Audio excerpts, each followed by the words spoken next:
To support youth, I think ultimately, what we're focusing on right now is finding companies that we're excited about investing in that are, are from new technologies, new thought processes, and obviously the youth is a massive part in that. So that's Web3, future tech, SaaS companies, e-commerce.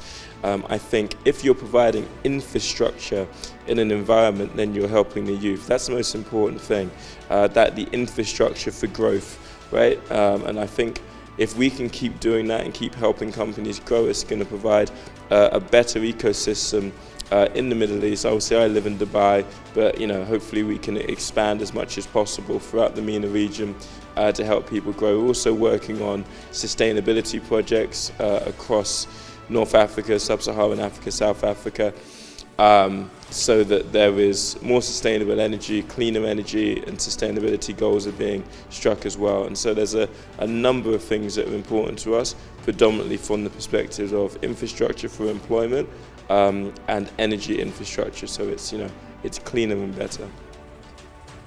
For operations and funding, I think it's really important if you're running a startup, if you're a founder, that you look at it, and this is going to sound very obvious, but you look at it predominantly as your company, and that you're not just pushing towards investment, you're pushing to reach some kind of critical mass yourself. I think that's really, really key, and someone touched on it in one of the talks before, a young lady that I believe was a lawyer who worked for a legal advice firm.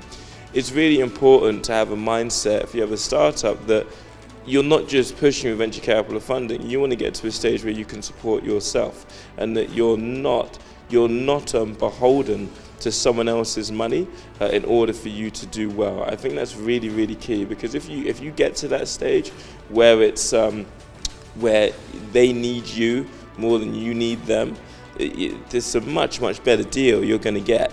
And so you need to push that way, that your value proposition is so strong that you have revenue on your own accord, and that you can grow. Or, if it's something that's not making revenue, like Twitter wasn't making revenue, for example, when it had its funding, that it's something so exciting that people are looking at, like, if I don't get involved in this, someone else will. So I think founders need to really look at something from that standpoint. It doesn't necessarily have to be a passion.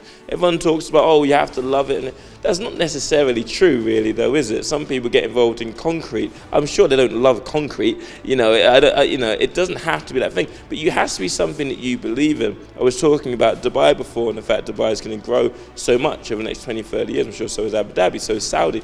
You can see the opportunity there.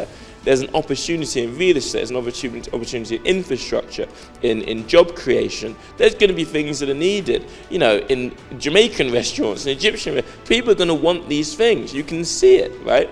So if you're a founder, I think it's important to seize the opportunity.